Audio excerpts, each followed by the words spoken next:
ഇവിടെ ചർച്ചാ വിഷയമാകുന്ന നാളെ മുതൽ ചർച്ചാ വിഷയമാകുന്നത് പിണറായി ഗവൺമെന്റിന്റെ നേട്ടങ്ങളുണ്ടോ, എന്താണ് നിങ്ങളുടെ ഒരു നേട്ടം പറയുന്നൊരു ചോദ്യം സതീശൻ ചോദിച്ചാൽ ഒരു നേട്ടത്തിന് വേണ്ടി പരക്കം പായേണ്ടി വരും. ഒരു നേട്ടം ഇവർ പറയും, വിഴിഞ്ഞം പറയും, സിയാല് പറയും, കണ്ണൂര് പറയും, ഒക്കെ പറയും. ബഹുമാന്യനായ ഉമ്മൻചാണ്ടി സർക്കാർ ഒടുവിലത്തെ സമയത്ത് പൊതുവിദ്യാഭ്യാസം സംബന്ധിച്ച് തയ്യാറാക്കിയ റിപ്പോർട്ടിൽ പറഞ്ഞത് അടിയന്തരമായി 40% സ്കൂൾ പൂട്ടണം എന്നായിരുന്നു. സർക്കാർ സ്കൂൾ ഒറ്റ സ്കൂൾ പൂട്ടിയില്ല എന്നതാണ് ഞങ്ങളുടെ നേട്ടം.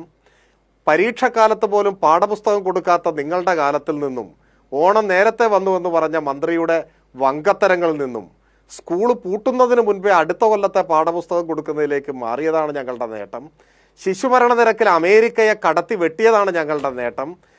ജില്ലാ ആശുപത്രിയുടെ മുകളിൽ മെഡിക്കൽ കോളേജ് എന്ന് ബോർഡ് എഴുതി വെച്ച് തടി കഴിച്ചിലാക്കിയ സ്ഥാനത്ത് ഇപ്പോൾ പത്തനംതിട്ടയിലും അതുപോലെ ഇടുക്കിയിലും വയനാട്ടിലും കാസർഗോഡിലും സർക്കാർ മെഡിക്കൽ കോളേജുകൾക്ക് ദേശീയ അംഗീകാരം നേടിയതാണ് ഞങ്ങളുടെ നേട്ടം.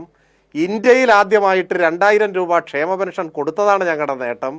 വീട്ടമ്മമാരുടെ പെൻഷൻ എന്ന ചരിത്രത്തിലെ ആദ്യ ചുവടുവയ്പ് ഇന്ത്യയിൽ കേരളത്തിൽ തുടങ്ങിയതാണ് ഞങ്ങളുടെ നേട്ടം. അഭ്യസ്തവിദ്യരായ യുവതീ യുവാക്കൾക്ക് പ്രതിമാസ സ്റ്റൈപ്പൻഡ് ഏർപ്പെടുത്തിയാണ് ഞങ്ങളുടെ നേട്ടം. ഇന്ത്യയിലെ എല്ലാ സംസ്ഥാനങ്ങളിലും നിയമന നിരോധന ഉത്തരവിറക്കി PSC വഴിയുള്ള നിയമനങ്ങൾ മരവിപ്പിച്ചപ്പോൾ കഴിഞ്ഞ 10 കൊല്ലം കൊണ്ട് 3 ലക്ഷം ചെറുപ്പക്കാരെ സർക്കാർ ഉദ്യോഗസ്ഥരാക്കി മാറ്റിയതാണ് ഞങ്ങളുടെ നേട്ടം. 4 ലക്ഷം പേർക്ക് പട്ടയം കൊടുത്താണ് ഞങ്ങളുടെ നേട്ടം. 5 ലക്ഷം കുടുംബങ്ങൾക്ക് വീട് നൽകിയതാണ് ഞങ്ങളുടെ നേട്ടം. നിങ്ങൾ പകുതി വഴിയിൽ വെച്ച് അവസാനിപ്പിച്ച് അസാധ്യം എന്ന് ഫയലിൽ എഴുതി വെച്ച ഗെയിൽ പൈപ്പ് ലൈൻ പൂർത്തിയാക്കിയതാണ് ഞങ്ങളുടെ നേട്ടം. നിങ്ങൾ പകുതി വഴിയിൽ അവസാനിപ്പിച്ച് അസാധ്യമെന്ന് തീർപ്പ് കൽപ്പിച്ച കൊച്ചി ഇടമൺ പവർ ഹൈവേ പൂർത്തിയാക്കി പവർ കട്ടും ലോഡ് ഷെഡിങ്ങും ഇല്ലാത്ത 10 കൊല്ലം സമ്മാനിച്ചതാണ് ഞങ്ങളുടെ നേട്ടം. നിങ്ങൾ അസാധ്യമെന്ന് തീർപ്പ് കൽപ്പിച്ച ദേശീയപാതാ വികസനം യാഥാർത്ഥ്യമാക്കിയതാണ് ഞങ്ങളുടെ നേട്ടം. ഇന്ത്യയിലെ ആദ്യത്തെ ഡിജിറ്റൽ യൂണിവേഴ്സിറ്റി തിരുവനന്തപുരത്ത് സ്ഥാപിച്ചതാണ് ഞങ്ങളുടെ നേട്ടം. കേരളത്തിലെ ആദ്യത്തെ ഓപ്പൺ യൂണിവേഴ്സിറ്റി കൊല്ലത്ത് ശ്രീനാരായണ ഗുരുവിന്റെ പേരിൽ സ്ഥാപിച്ചതാണ് ഞങ്ങളുടെ നേട്ടം. കേരളത്തിലെ ആദ്യത്തെ അഡ്വാൻസ്ഡ് വൈറോളജി ഇൻസ്റ്റിറ്റ്യൂട്ട് തിരുവനന്തപുരത്ത് ആരംഭിച്ചതാണ് ഞങ്ങളുടെ നേട്ടം. ഇന്ത്യയിലെ ആദ്യത്തെ ജല മെട്രോ കൊച്ചിയിൽ യാഥാർത്ഥ്യമാക്കിയതാണ് ഞങ്ങളുടെ നേട്ടം.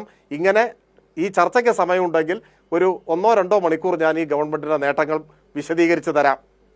എനിക്കിപ്പോൾ ഒരു സംശയമുണ്ട്. ശ്രീകുമാർ താങ്കളിൽ നിന്ന് ഇതൊക്കെ കേൾക്കാൻ വേണ്ടി ചോദിച്ചതാണോ എന്ന് എനിക്കൊരു സംശയമുണ്ട്. ഞാൻ ചോദിക്കട്ടെ, ഇന്ത്യയിൽ ആദ്യമായി മനുഷ്യഹൃദയം ഒരു ജില്ലാ ആശുപത്രിയിൽ മാറ്റിവെച്ചത് അങ്ങ് ശ്രദ്ധിച്ചിട്ടില്ലേ? K-Phone ഒരു ഫ്ലാഗ്ഷിപ്പ് പ്രോഗ്രാം അല്ലേ?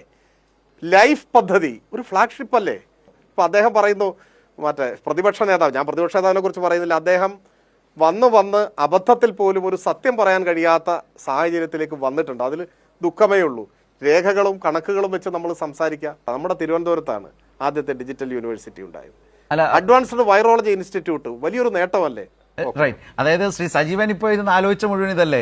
ശ്രീകുമാർ സാറ് മനസ്സിൽ കാണുന്നുണ്ടാവും, ഇത് എൻ്റെ ഐഡിയ ആയിപ്പോയി എന്ന് പറഞ്ഞു. വികസനമൊക്കെ ഈ ചർച്ചയിലേക്ക് എടുത്തിട്ട് സ്വരാജ് ഒരു 100,000 ഫ്ലാഗ്ഷിപ്പ് പദ്ധതികളെ കുറിച്ച് പറയുന്നത്, അദ്ദേഹം പറയാത്തത് ചിലത് നമ്മുടെ മുമ്പിലുണ്ടല്ലോ. ഇപ്പോൾ അതിദാരിദ്ര്യ നിർമ്മാർജ്ജനം. ശ്രീകുമാർ ഒരു കാര്യമില്ലാതെ ഒരു സർക്കാരിന്റെ വികസന പ്രവർത്തനങ്ങൾ നാട്ടുകാരെ കേൾപ്പിക്കാൻ ഒരു അവസരം കൊടുത്തു സുരാജിനെന്നാണ്. മൂലയിൽ കിടന്ന് മഴയെടുത്ത് സ്വന്തം കാലിൽ വിഴിഞ്ഞം തുറമുഖത്തിന്റെയും കണ്ണൂർ വിമാനത്താവളത്തിന്റെയും തുടക്കം, അതിന്റെ മുൻപോട്ടുള്ള പോക്ക്, ഒടുവിൽ എത്തി നിൽക്കുന്നത്, ഇത് പല സർക്കാരുകൾ വന്നിട്ടുണ്ട്. ഇതൊക്കെ UDF സർക്കാരാണോ ഈ ആശയം കൊണ്ടുവന്നതും അതിന്റെ ആദ്യ നടപടികൾ സ്വീകരിച്ചതും തുടക്കം കുറിച്ചതും? ഇനിയിപ്പോ അവസാനിപ്പിച്ചത് നിങ്ങളാണോ?